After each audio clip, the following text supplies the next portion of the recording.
Shalom Bapak Ibu. Yes, terpujilah di dalam nama Tuhan Yesus. Ya, kira-kira sudah hampir setengah tahun ya, itu kita nggak pernah jumpa lagi di tempat ini. Ya, tadi baru cerita-cerita. Ya, range waktunya setengah tahun. Nah, saudara, kita pada bulan ini berbicara tentang integritas dan responsibility in ministry and leadership, ataupun saya dikatakan pelayanan dan kepemimpinan. Nah, kali ini saya mengambil 4 hal yang tidak siap dialami pemimpin. Saya ingin memberitahukan, kalau saya tanya pada setiap orang, apakah Anda mau menjadi pemimpin? Ya, mau. Apakah Anda mau jadi pemimpin? Ya, mau. Pemimpin dalam konotasinya apa? Duitnya lebih banyak, gajinya lebih besar. Setiap yang namanya pemimpin pasti mempunyai fasilitas yang jauh lebih baik. Menjadi seorang pemimpin ada kalanya kita katakan, kita tidak minta fasilitas pun, fasilitas itu sudah ada buat kita. Itu yang terjadi. Sehingga apa yang terjadi, orang akan tergiur tentang hal itu. Orang bisa melihat bangunan yang bagus, tapi tidak pernah melihat fondasinya. Seberapa dalam fondasinya. Tidak pernah ada yang dikatakan gedung yang tinggi kalau fondasinya itu tidak ada. Selalu ada fondasi yang membuat satu perbandingan dengan gedungnya yang tinggi. Nah, saudara yang dikasih dalam nama Tuhan Yesus, berapa orang siap yang menjadi pemimpin? Banyak sekali orang tidak siap menjadi pemimpin, tetapi untuk mengambil fasilitas pemimpinnya orang siap. Dan untuk menjadi pemimpin, saudara harus bisa tahu bahwa yang lahir di dunia ini menjadi pemimpin itu hanya 5%. Seluruhnya 95% dia lahir tidak jadi pemimpin. Tapi dia belajar menjadi pemimpin. Karena apa? Pemimpin itu bisa dipelajari, bukan talenta. Orang yang memiliki talenta pemimpin, itu orang-orang berkata dia punya karisma. Biarkan dia punya karisma, tapi kita juga bisa belajar. Kita tidak perlu karisma, tapi kita perlu Tuhan tetap ada bersama dengan kita. Melebihi daripada karisma. Yang percaya katakan amin. Nah, oleh sebab itu saudara yang dikasih dalam nama Tuhan Yesus, jadi seorang pemimpin itu orang-orang dapat melihat daripada role modelnya. Leadership role itu namanya. Ya, peran kepemimpinan. Anda melihat pemimpin, lalu Anda ikuti dia.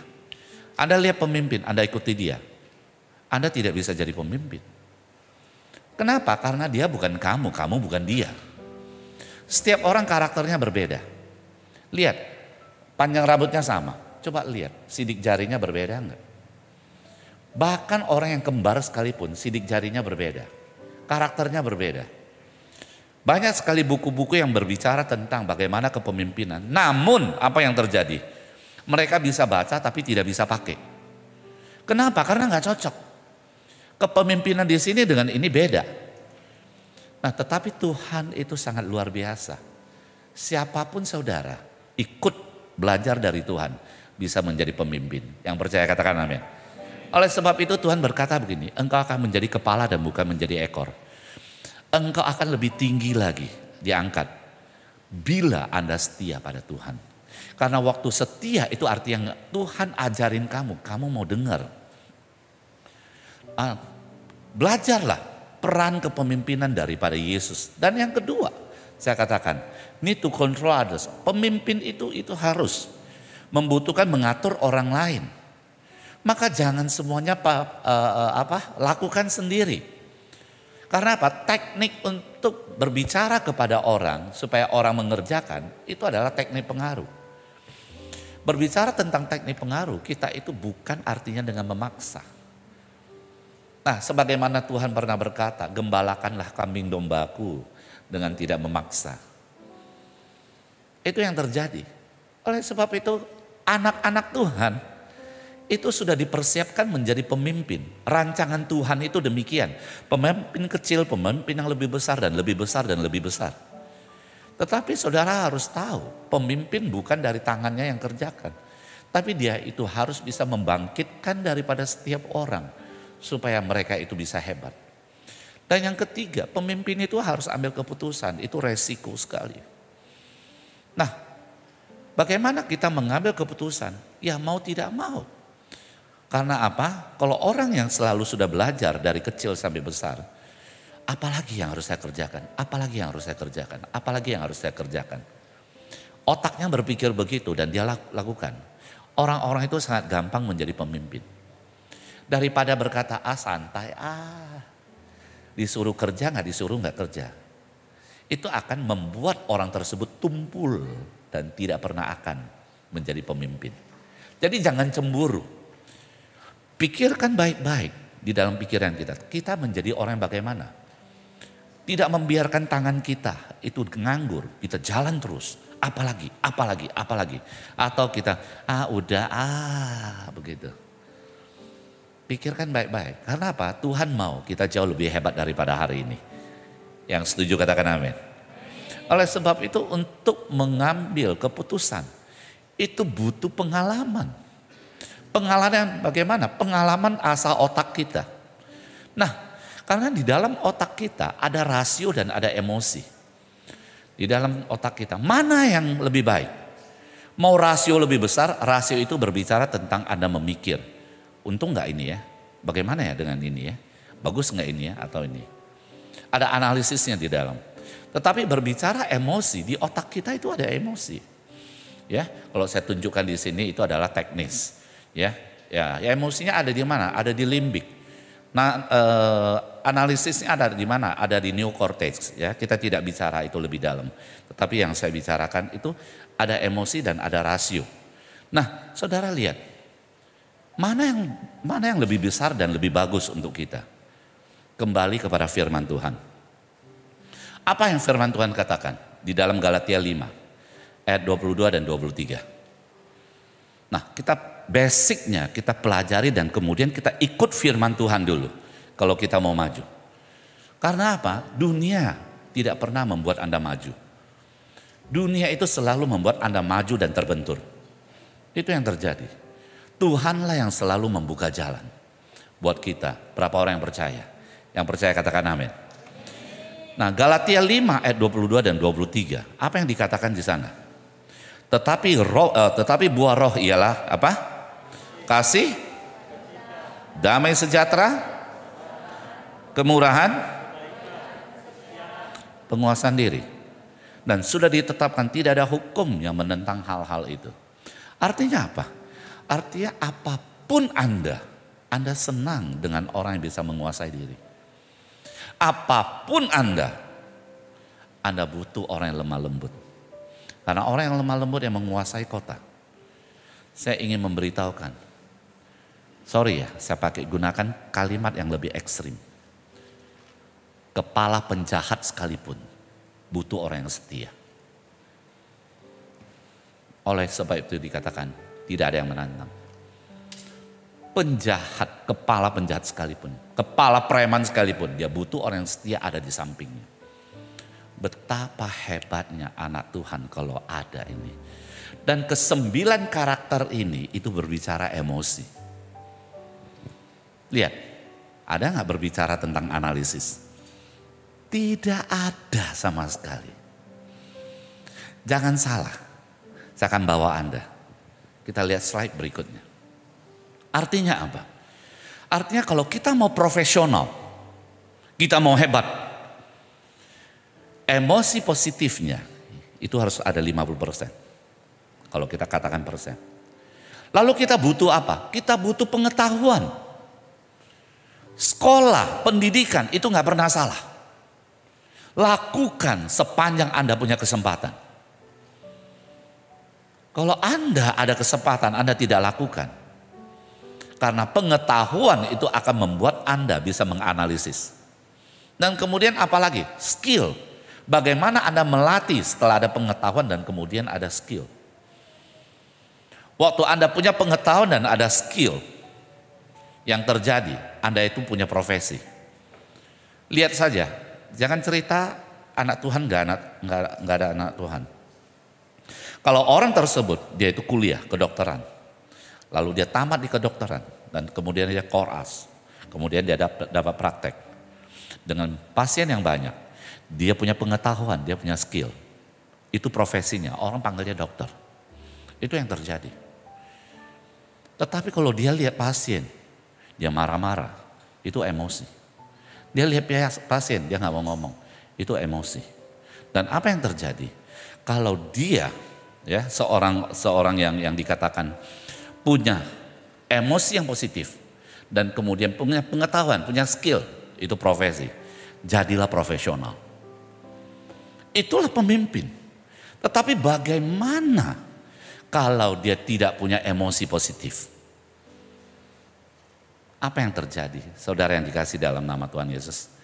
Orang-orang tersebut sangat menghindari daripada 4 ini. 4 hal yang tidak siap dihadapi pemimpin. Nah, yang pertama itu apa? Ya, yang pertama itu adalah pengkhianatan. Siapa yang cinta pada pengkhianatan? Siapa yang suka pengkhianatan? Enggak ada orang ya. Nah, saya bertanya deh. Mau dikhianati enggak? Enggak mau kan? Oke.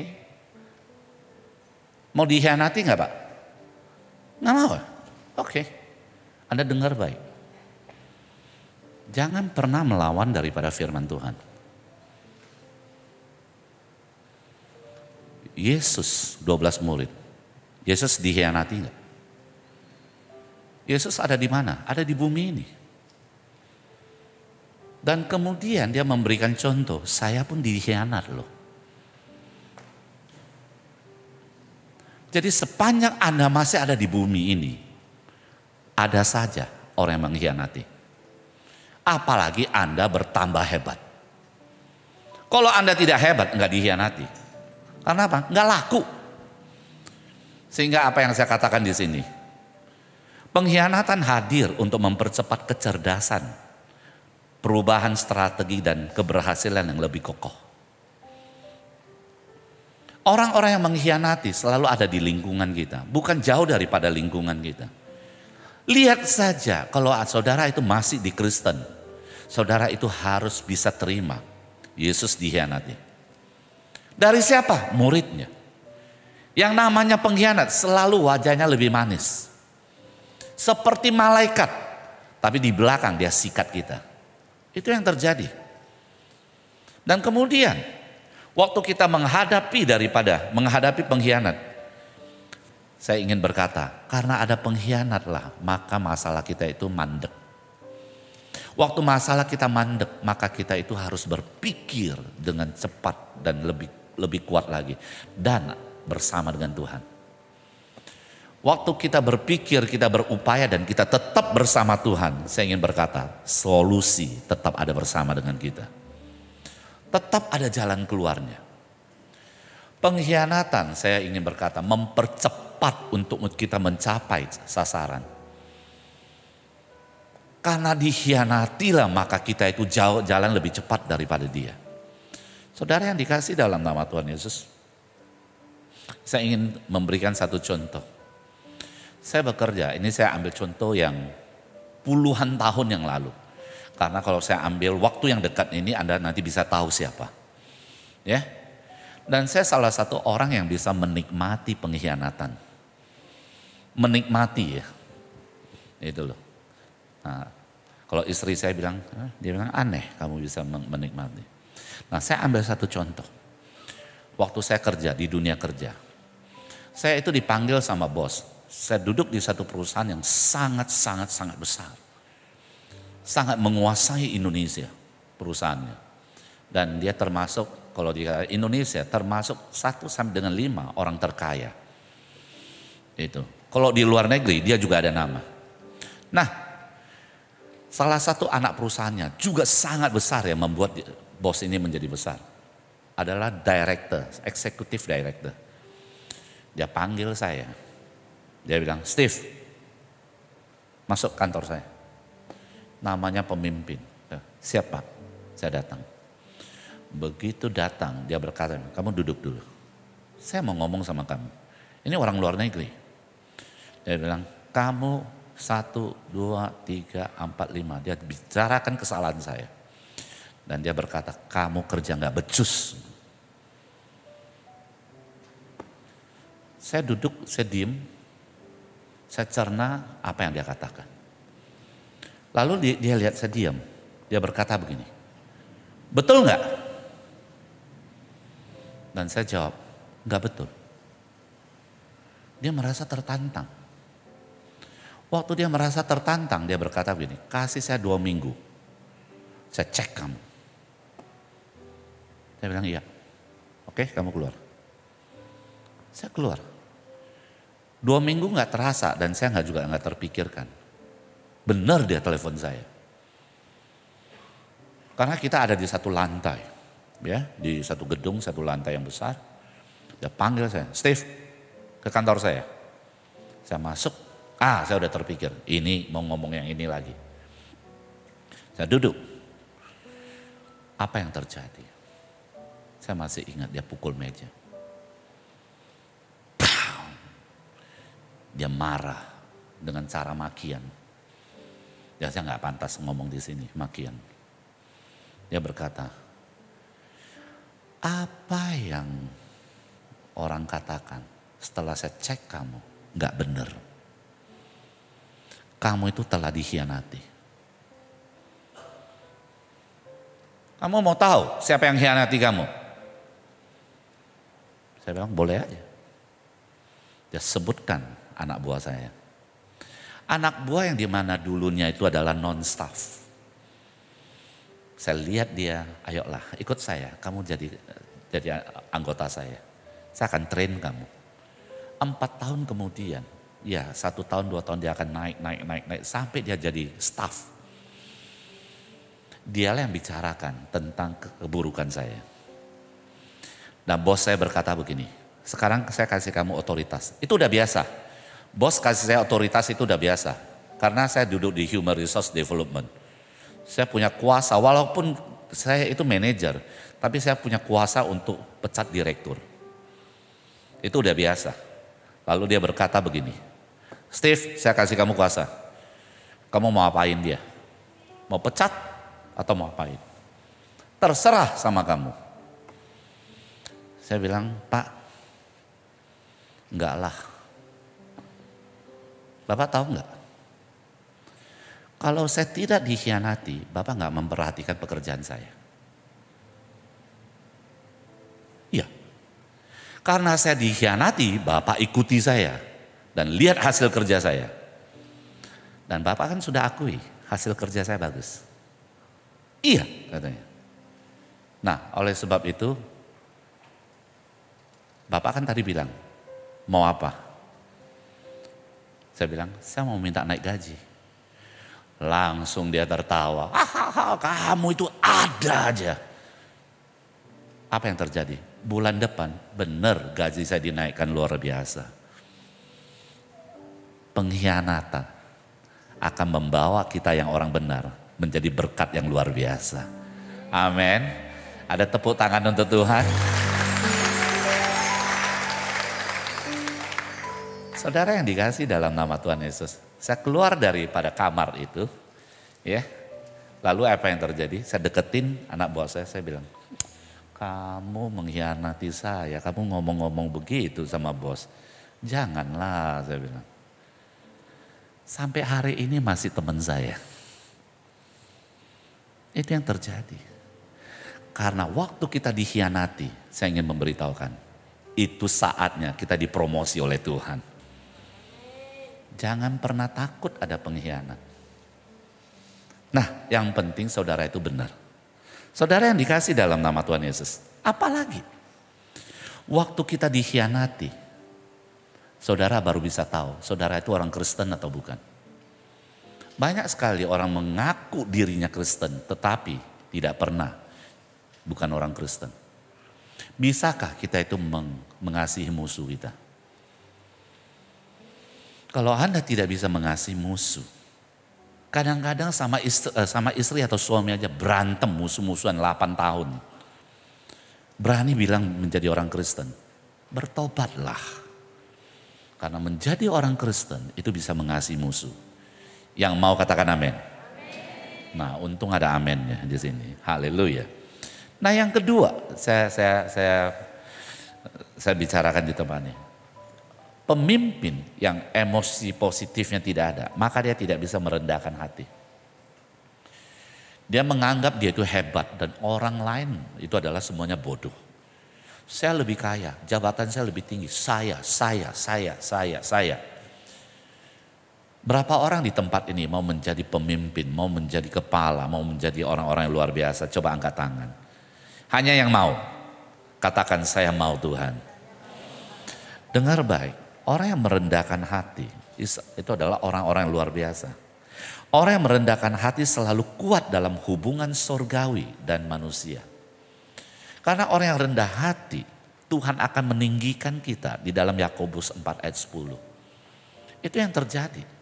Orang yang merendahkan hati menyambung signal surgawi agar memperoleh ide-ide surgawi.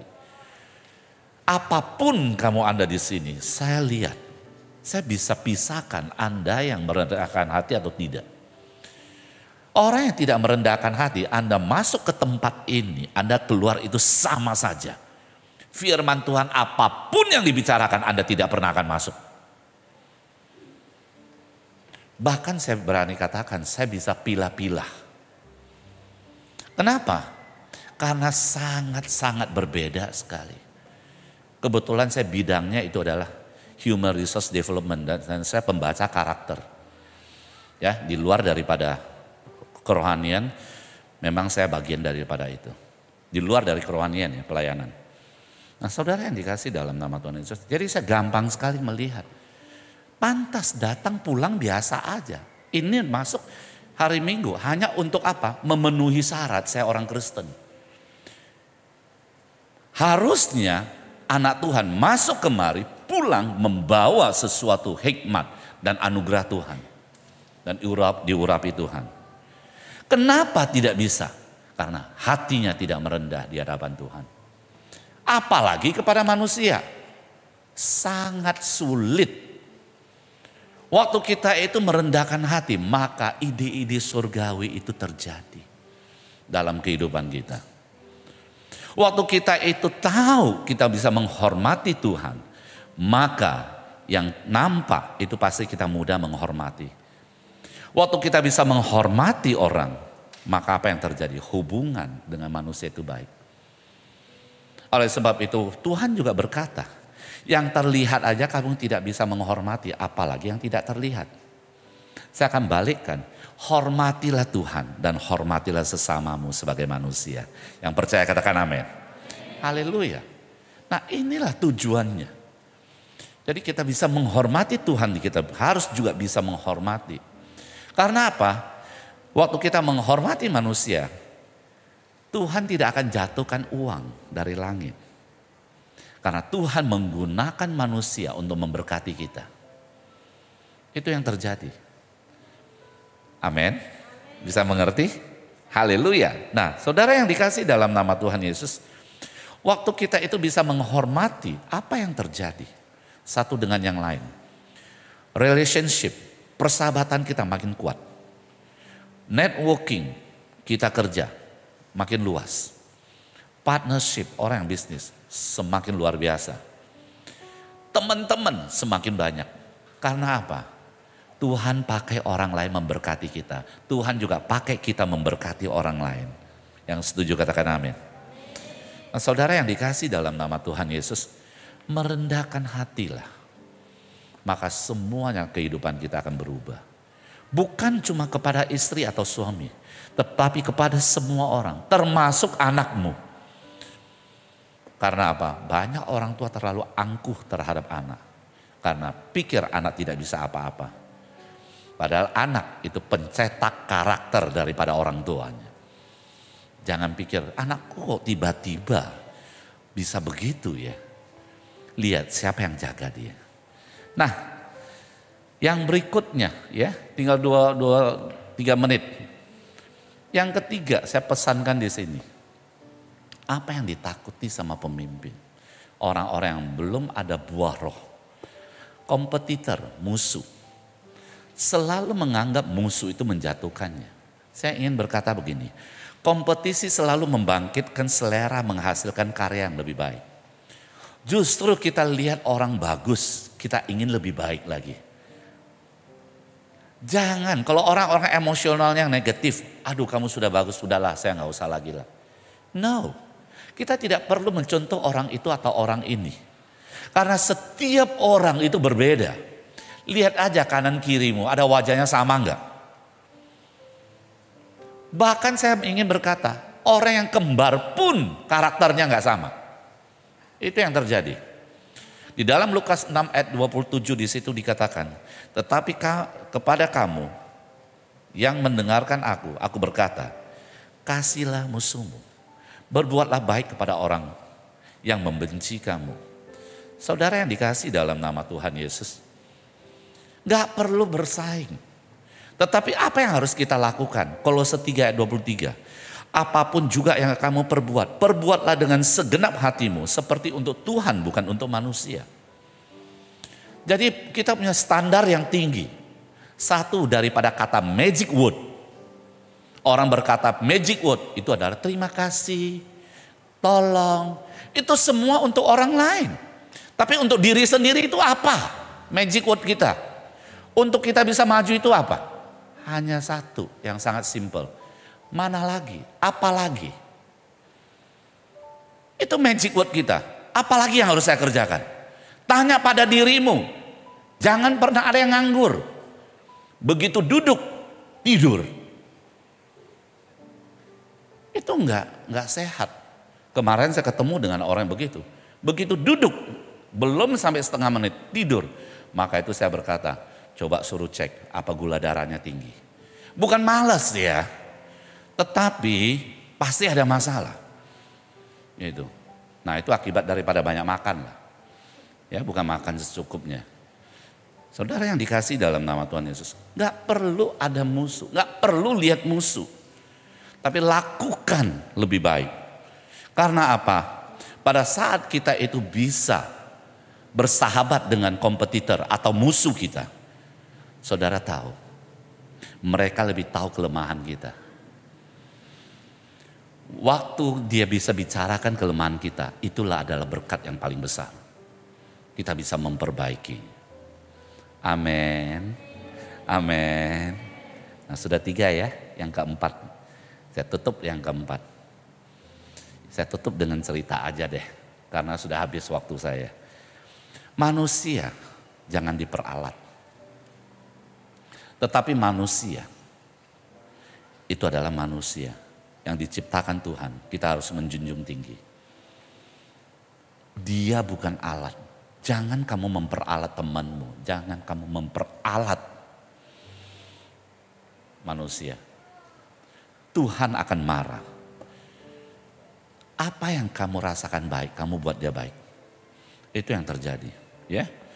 Oleh sebab itu, dikatakan Amsal 10 ayat 21, bibir orang benar mengembalakan banyak orang. Karena kita ini anggap orang lain itu adalah subjek, maka kita selalu berkata tentang menghormati, tentang yang baik. Coba dia adalah objek, alat, bisa dicampak, bisa dibuang. Jangan pernah pikiran kita berubah, kamu kan alat saya, kamu kan anak buah saya tendang aja. Gak bisa. Ya. Kalau kita mau baik, kita mau sukses. Karena apa? Amsal 10 ayat 22 di situ dikatakan, Tuhanlah yang menjadikan kaya, susah payah tidak akan menambahkan apa-apa.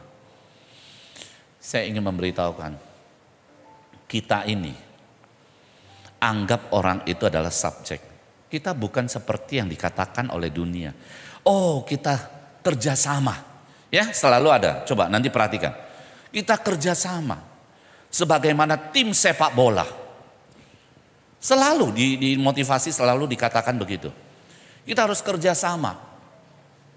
Ya, timnya menang, namanya tim itu naik. Enggak salah, saya tidak berkata itu salah. Yang kedua, selalu orang berkata, kita itu adalah tim formula. Nah, saya tukar, itu adalah tim bulu tangkis. Semua orang mendukung satu orang, lalu dia sukses. Nama negara bagus. Dari Indonesia menang pemain bulu tangkis. Tapi saya tidak berkata itu. mereka itu mengajar hal begitu. Saya ingin bertanya, yang suka makan ayam goreng itu berapa orang? Yang suka makan ayam goreng? Yes, sudah tahu ya Pak, yang berapa orang ya? Nah. Ayam goreng Indonesia enak nggak? Kenapa Kentucky lebih terkenal? Kenapa AW lebih terkenal? Kenapa McDonald lebih terkenal? Why? Kenapa mereka lebih maju? Karena satu, manusia, mereka tidak takut lebih pintar daripada kita. Waktu kita menjadi pemimpin, kita membuat bawahan kita jauh lebih pintar daripada kita. Mereka tidak pernah takut bersaing, tetapi mereka terkenal di dunia. Bukan ayam goreng Indonesia yang terkenal. Karena apa? Takut. Oh, kamu nanti lebih pintar dari saya campain kamu. Kamu lebih pintar dari saya campain kamu. No. Saya akhiri dengan satu cerita. Pernah dengar burung kakak tua? Nah, saya pernah dengar burung kakak tua. Saya kira ceritanya nggak pernah dengar. Ini sebelum terjadi pandemik. Berarti udah lama. Ada bule datang ke Medan. Lalu dia pergi jalan-jalan, lihat di Jalan Bintang itu. Ada jual burung kakak tua, sekarang nggak boleh loh jual burung kakak tua. Dulu ini ceritanya, ada jual. Jadi si bule itu tanya sama toke. Ini burung kakak tua, apa kelebihannya? Tokenya dengan bangga dia berkata, oh ini burung kakak tua. Bisa berbahasa Batak. Wah, dia pikir hebat juga ini. Nah, coba suruh dia bilang bahasa Batak apa. Langsung burung kakak tuanya, tokenya bilang, coba ucapkan bahasa Batak. Langsung burung kakak tuanya berkata, Horasbah. Wah, bule ini terkesan. Yang ini berapa? Yang bisa berbahasa Batak? Langsung tokenya $500. Begitu bilang $500, si bulenya yang terkejut sekarang. Wah, mahal ya. Dia lihat lagi, memang ada beberapa burung kakak tua di situ. Dia lihat satu yang lebih kecil, yang bisa horasbah. Dia lihat yang kecil. Nah, yang ini berapa? Yang kecil kan biasa lebih murah kan? Itu sudah biasa. Dia bilang, yang ini, yang lebih kecil. Tapi bisa apa dia? Oh, yang ini bisa Mandarin, dia bilang. Wah, saya baru pulang dari Tiongkok nih. Si wisata ini. Coba suruh bahasa Mandarin. Si toke itu bilang, kasih tahu, selamat pagi. Langsung burung kakak tuanya bilang, Cao Shang Hao. Wah, oke, bagus. Ini berapa? Tokenya bilang $500. Yang agak sedang $500, yang kecil $500.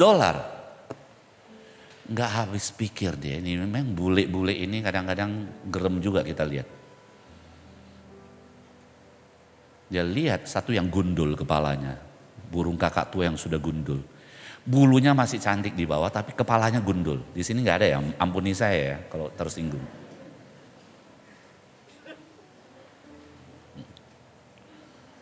Hampir.